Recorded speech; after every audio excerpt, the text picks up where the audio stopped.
KaraokeBooks. The War of the Worlds. Written by Herbert George Wells. Chapter 12. What I Saw of the Destruction of Weybridge and Shepperton. As the dawn grew brighter, we withdrew ourselves from the window, from which we had watched the Martians, and went very quietly downstairs. The artilleryman agreed with me that the house was no place to stay in. He proposed, he said, to make his way Londonward, and thence rejoin his battery, No. 12, of the Horse Artillery. My plan was to return at once to Leatherhead, and so greatly had the strength of the Martians impressed me that I had determined to take my wife to Newhaven, and go with her out of the country forthwith. For I already perceived clearly that the country about London must inevitably be the scene of a disastrous struggle before such creatures as these could be destroyed. Between us and Leatherhead, however, lay the third cylinder, with its guarding giants. Had I been alone, I think I should have taken my chance and struck across country. But the artilleryman dissuaded me. It's no kindness to the right sort of wife, he said, to make her a widow. And in the end I agreed to go with him, under cover of the woods, northward as far as Street Chobham before I parted with him. Thence I would make a big detour by Epsom to reach Leatherhead. I should have started at once, but my companion had been in active service, and he knew better than that. He made me ransack the house for a flask, which he filled with whiskey, and we lined every available pocket with packets of biscuits and slices of meat. Then we crept out of the house, and ran as quickly as we could down the ill-made road by which I had come overnight. The houses seemed deserted. In the road lay a group of 3 charred bodies close together, struck dead by the heat ray, and here and there were things that the people had dropped: a clock, a slipper, a silver spoon, and the like poor valuables. At the corner turning up towards the post office, a little cart, filled with boxes and furniture, and horseless, heeled over on a broken wheel. A cash box had been hastily smashed open and thrown under the debris. Except the lodge at the orphanage, which was still on fire, none of the houses had suffered very greatly here. The heat ray had shaved the chimney tops and passed.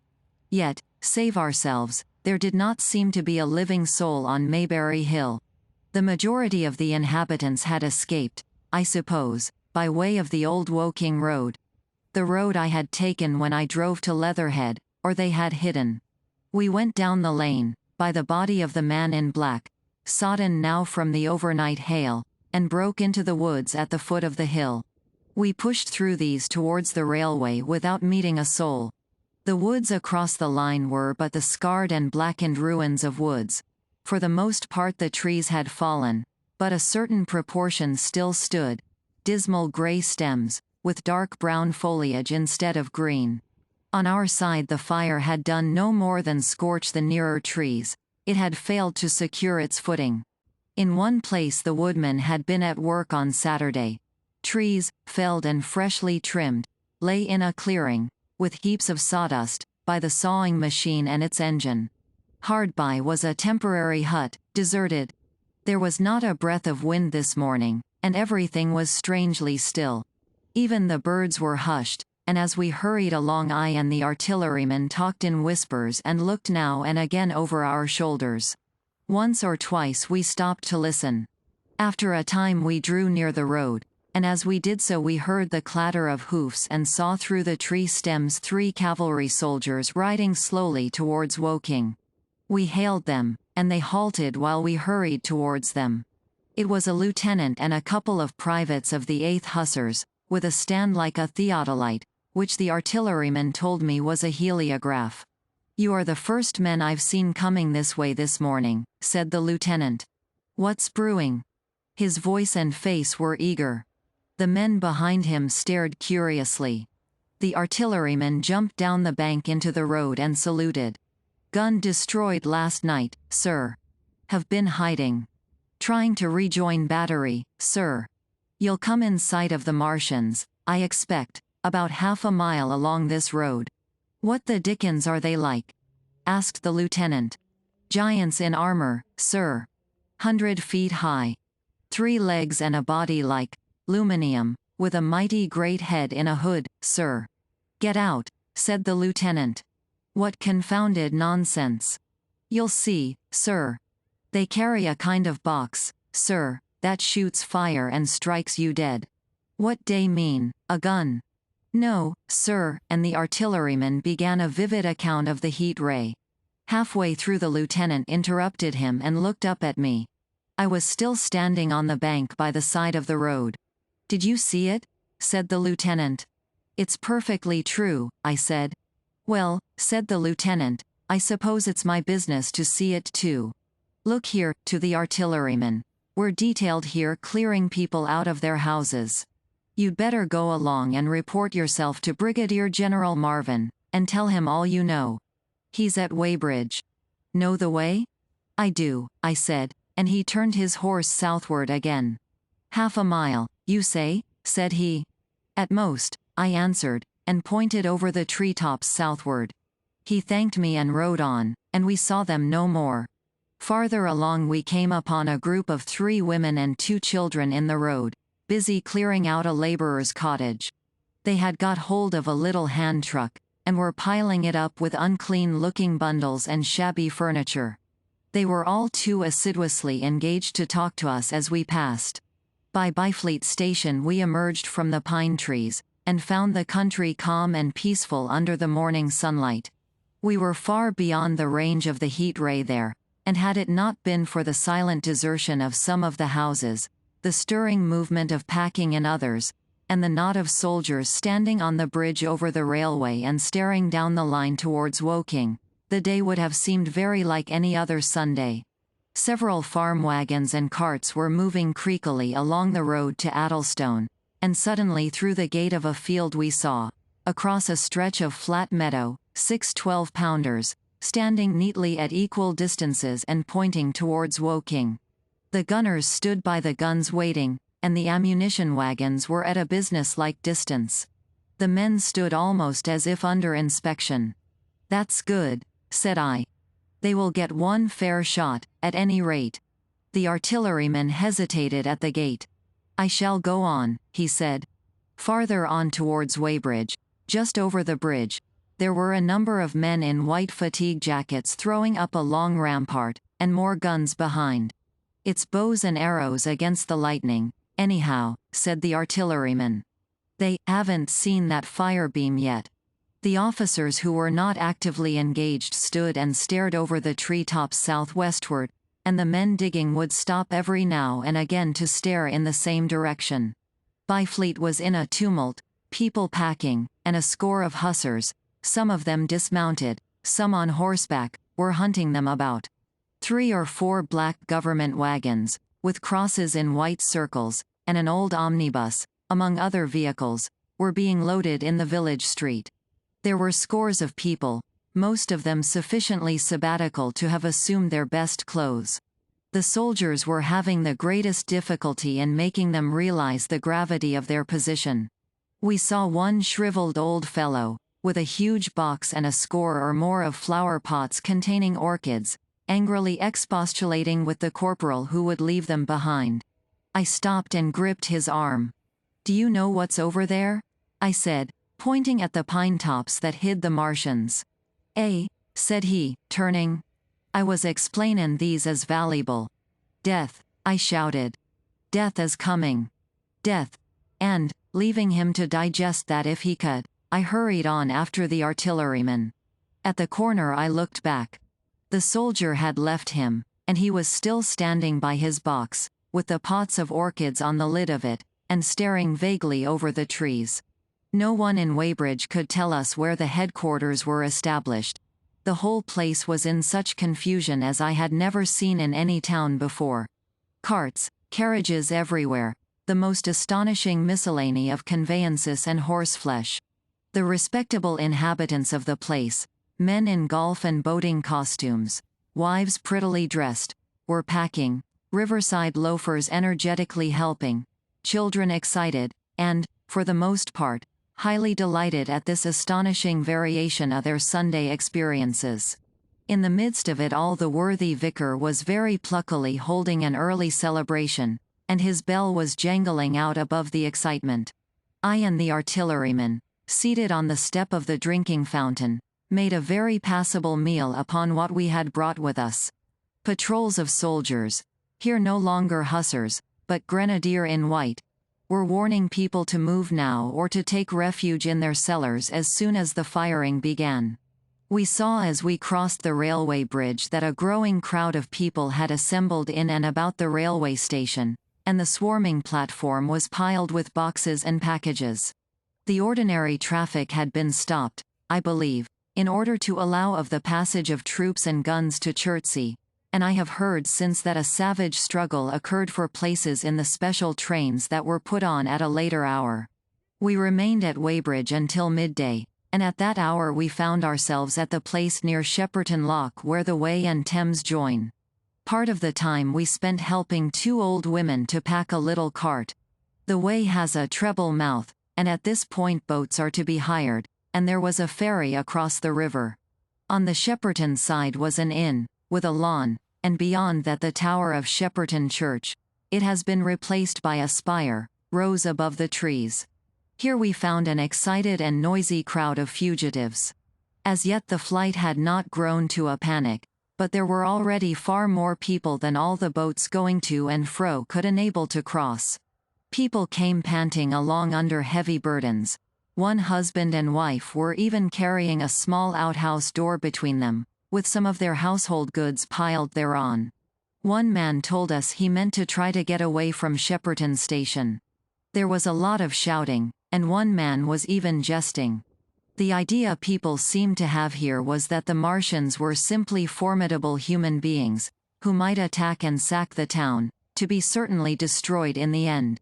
Every now and then people would glance nervously across the way, at the meadows towards Chertsey, but everything over there was still.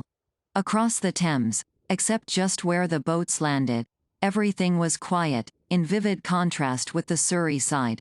The people who landed there from the boats went tramping off down the lane. The big ferry boat had just made a journey. 3 or 4 soldiers stood on the lawn of the inn, staring and jesting at the fugitives, without offering to help. The inn was closed, as it was now within prohibited hours. "What's that?" cried a boatman, and, "Shut up, you fool," said a man near me to a yelping dog. Then the sound came again, this time from the direction of Chertsey, a muffled thud, the sound of a gun. The fighting was beginning. Almost immediately unseen batteries across the river to our right, unseen because of the trees, took up the chorus, firing heavily one after the other. A woman screamed. Everyone stood arrested by the sudden stir of battle, near us and yet invisible to us. Nothing was to be seen save flat meadows, cows feeding unconcernedly for the most part, and silvery pollard willows motionless in the warm sunlight. "The soldiers'll stop 'em," said a woman beside me, doubtfully. A haziness rose over the tree tops. Then suddenly we saw a rush of smoke far away up the river, a puff of smoke that jerked up into the air, and hung, and forthwith the ground heaved underfoot and a heavy explosion shook the air, smashing 2 or 3 windows in the houses near, and leaving us astonished. "Here they are," shouted a man in a blue jersey. "Yonder. D'yer see them? Yonder." Quickly, one after the other, 1, 2, 3, 4 of the armored Martians appeared, far away over the little trees, across the flat meadows that stretched towards Chertsey, and striding hurriedly towards the river. Little cowled figures they seemed at first, going with a rolling motion and as fast as flying birds. Then, advancing obliquely towards us, came a 5th. Their armored bodies glittered in the sun as they swept swiftly forward upon the guns, growing rapidly larger as they drew nearer.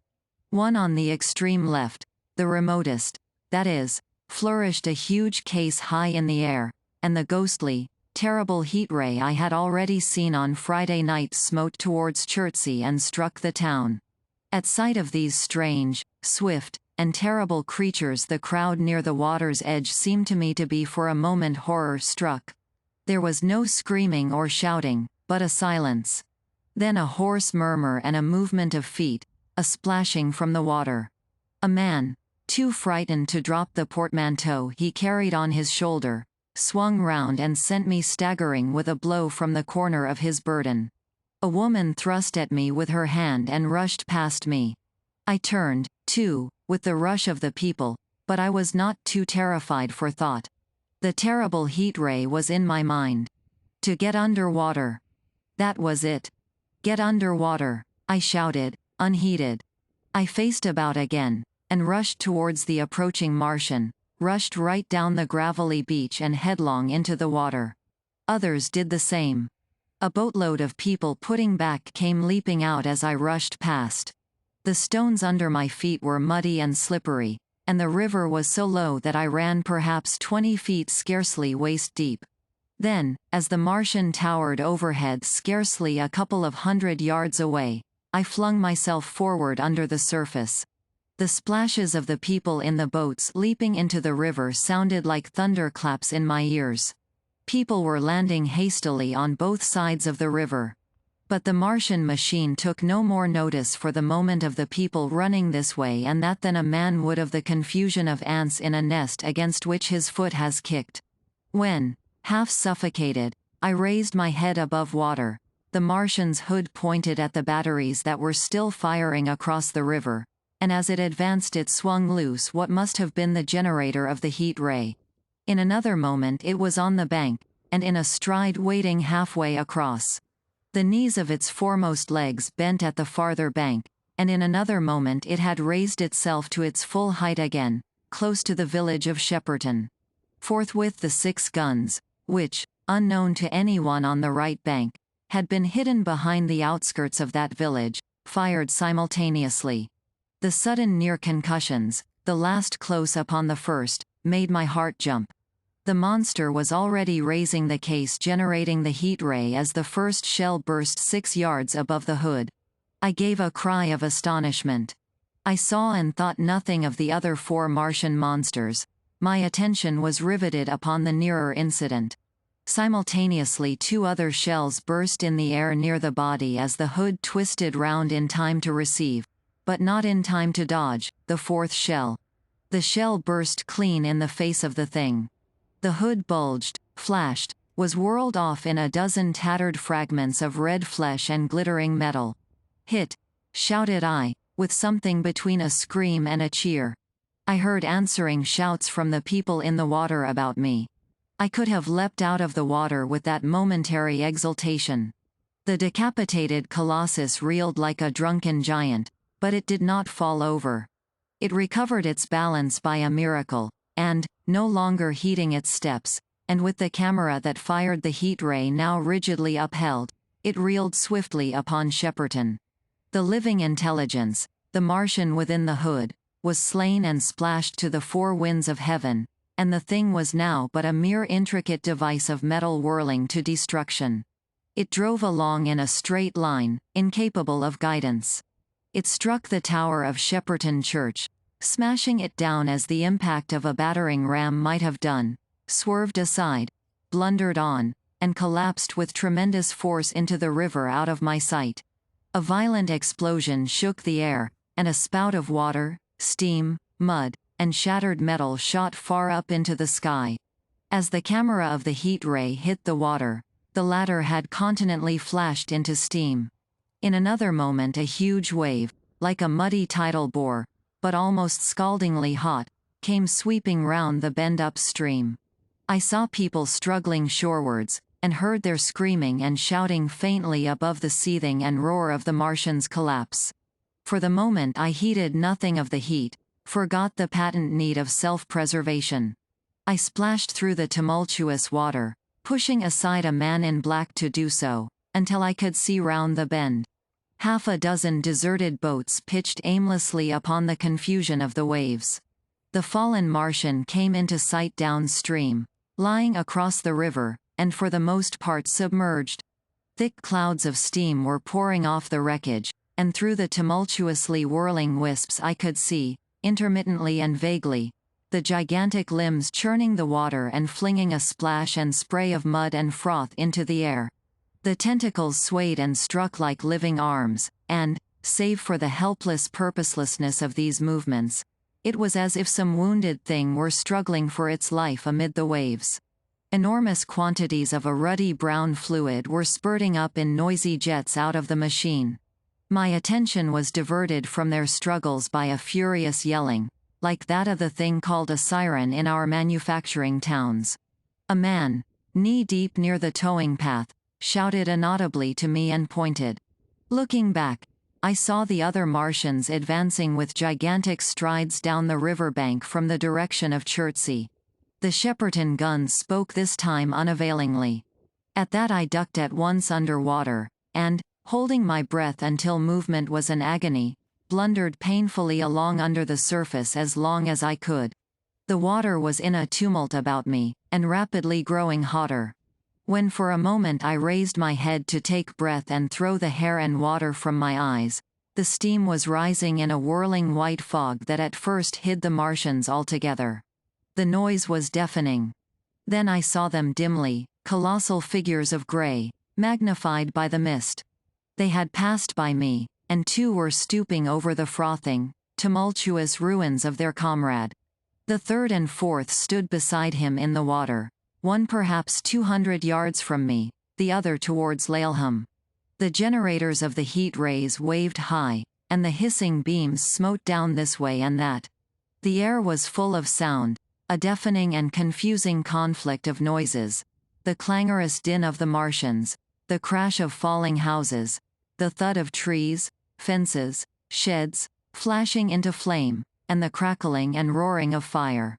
Dense black smoke was leaping up to mingle with the steam from the river, and as the heat ray went to and fro over Weybridge its impact was marked by flashes of incandescent white, that gave place at once to a smoky dance of lurid flames. The nearer houses still stood intact, awaiting their fate, shadowy, faint, and pallid in the steam, with the fire behind them going to and fro. For a moment, perhaps, I stood there, breast high in the almost boiling water, dumbfounded at my position, hopeless of escape. Through the reek I could see the people who had been with me in the river scrambling out of the water through the reeds, like little frogs hurrying through grass from the advance of a man, or running to and fro in utter dismay on the towing path. Then, suddenly, the white flashes of the heat ray came leaping towards me. The houses caved in as they dissolved at its touch, and darted out flames. The trees changed to fire with a roar. It flickered up and down the towing path, licking off the people who ran this way and that, and came down to the water's edge not 50 yards from where I stood. It swept across the river to Shepperton, and the water in its track rose in a boiling wheel crested with steam. I turned shoreward. In another moment the huge wave, well nigh at the boiling point, had rushed upon me. I screamed aloud, and, scalded, half-blinded, agonized, I staggered through the leaping, hissing water towards the shore. Had my foot stumbled, it would have been the end. I fell helplessly, in full sight of the Martians, upon the broad, bare gravelly spit that runs down to mark the angle of the Wey and Thames. I expected nothing but death. I have a dim memory of the foot of a Martian coming down within a score of yards of my head, driving straight into the loose gravel, whirling it this way and that, and lifting again. Of a long suspense, and then of the four carrying the debris of their comrade between them, now clear and then presently faint, through a veil of smoke, receding interminably, as it seemed to me, across a vast space of river and meadow. And then, very slowly, I realized that by a miracle I had escaped. KaraokeBooks.